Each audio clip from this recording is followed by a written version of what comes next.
quick video of an 18-inch made in Pakistan drum that I've had for the better part of 10 years or so.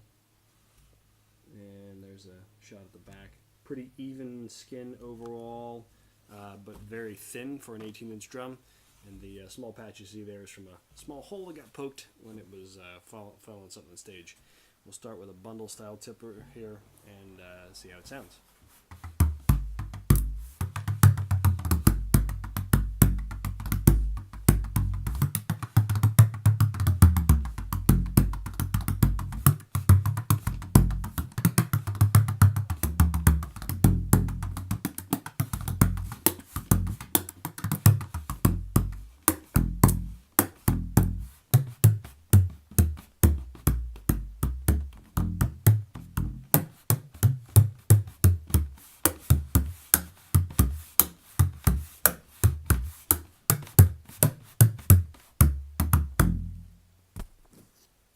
And then we use just sort of a straight tipper.